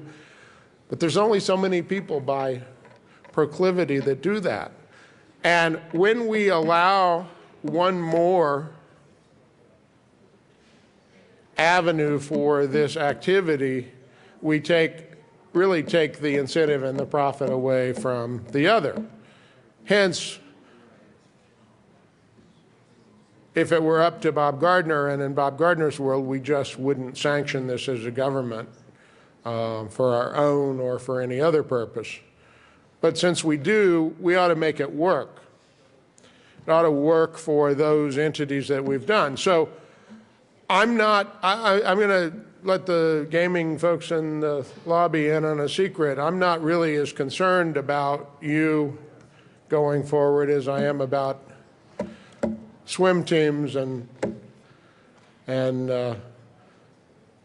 church nonprofits, and maybe there's some political parties out there that still fund their non-campaign activities with bingo and pull tabs. But there are only so many people in the world who are going to have this entertainment outlet, if that's what you can call it. And if you give one more avenue, you're going to make it that much more difficult for our nonprofits who do and continue to do bingo, swim teams, lacrosse teams, nonprofit organizations that raise money this way. It is just going to be that much more difficult, because the biggest single thing that cut into the profits of those nonprofits, the profits, if you will, the money they raised by doing bingo, was limited stakes gambling. It made that activity very difficult for those of us in Colorado Springs. And so the Republicans and the Democrats, I don't know if the Democrats still do it or not, it just became much harder. And that's okay. We'll we have ways to raise money, and that's a whole another thing that I won't discuss about campaign finance. But for the nonprofits, and again, dance teams, swim teams, church welfare groups, all of those were hurt by limited stakes gambling. They will be further hurt if this takes off. And for that reason, we ought to now quickly control this market, because that's what we do. That is what we're doing. We don't allow the numbers racket unless the state is involved in it, and then we do, because we control that market. So I'm going to be a yes vote, not because I think this is a great thing, not because it gets the world where I think it ought to be, but I suspect 99 others of you wouldn't want to live in my world, and not in yours either. So with that, Mr. Speaker, I wanted to explain to the people of Colorado why I urge a yes vote on this bill, but in doing so to say no to extensions of lottery in Colorado. I urge a yes vote. Representative Hobart. Thank you, Mr. Speaker. Members, I support the bill and appreciate Representative Becker and Lawrence bringing it. You may have received an email or emails, as I have, coming into this third reading vote, people asking, well, will this bill outlaw things like Publishers Clearinghouse sweepstakes? And I say no, but I've asked Representative Becker in a side conversation if she might answer that question as bill sponsor, and I think having dealt with this issue in an amendment, maybe it would be best coming from her. So Representative Becker, if I may ask you, in your opinion, do you think that this bill would outlaw in any way things like Publishers Clearinghouse sweepstakes? Representative Sane. Representative Lawrence. As the other bill sponsor? Thank you, Mr. Speaker. And Representative Holbert, I have also gotten a few of those emails. And no, this bill does not affect the Publishers Clearinghouse. This does not affect charitable bingo across the state. This is directed solely at those internet cafes that are operating in the gray area outside the constitutional parameters of gambling for the state of Colorado. Publishers Clearinghouse is fine. I hope we have one of the big winners in Colorado. Good luck with it. I ask for an aye vote on this bill. Representative Sane. Thank you, Mr. Speaker. And I would say that this isn't a gray area. We took an oath to uphold the Constitution of Colorado. Every single one of us reviewed that section. And the citizens of Colorado have limited gambling to 3 different places. So therefore, if you are upholding your oath to the Constitution, this is a good bill. I understand some of the arguments against the bill. That's my leaning, because that's more of a free market approach. However, again, we may not like what's in the Constitution, but we took an oath to uphold it. So I'd ask for a yes vote. Seeing no further discussion, the question for the House passes House Bill 1392 on third reading and final passage. Mr. Cole, please open the machine and members proceed to vote.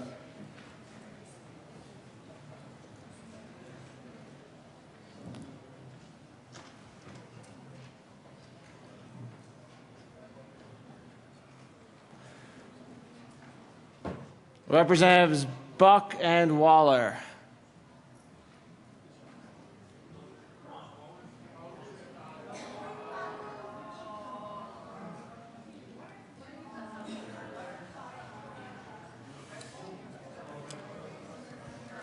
Representative Waller is fined $5.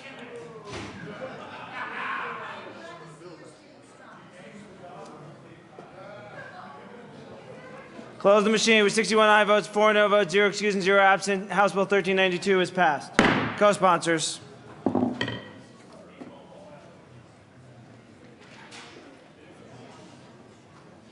Close the machine. Mr. Cole, please read the title of House Bill 1391. House Bill 1391, Representatives Becker and Priolas, the Senators Kerr and Hill, concerning the authority of the Treasurer to public governmental entity to make payments by means of a check. Madam Majority Leader. Thank you, Mr. Speaker. I move for the adoption of House Bill 1391 on third reading and final passage. Seeing no discussion, the question for the House, the passage of House Bill 1391 on third reading and final passage. Mr. Kohler, please open the machine and members proceed to vote.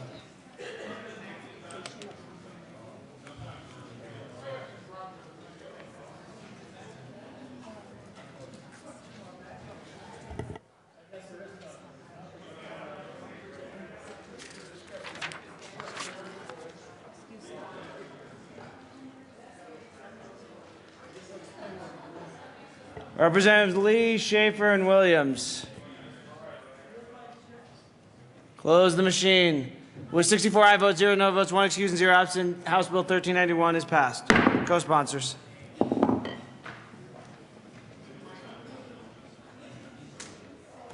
Close the machine. Mr. Kohler, please read the title of House Bill 1393. House Bill 1393, Representative Giroux, Senator Hodge, concerning clarification regarding the treatment of federal funds for purposes of Section 20 of Article 10 of the State Constitution. Madam Majority Leader. Thank you, Mr. Speaker. I move for the adoption of House Bill 1393 on third reading and final passage. Seeing no discussion, the question for the House, the passage of House Bill 1393 on third reading and final passage. Mr. Kohler, please open the machine. Members proceed to vote.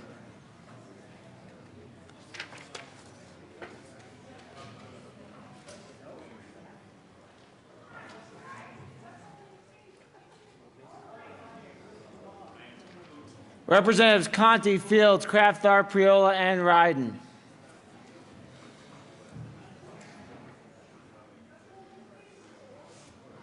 Representative Priola. Representative Priola. Close the machine with 59 aye votes, 58 aye votes, 6 no votes, 1 excused, and 0 absent. House Bill 1393 is passed. Co-sponsors.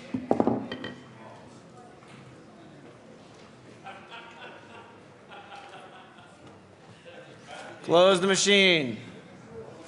Announcements and introductions. Seeing none, Madam Representative Court.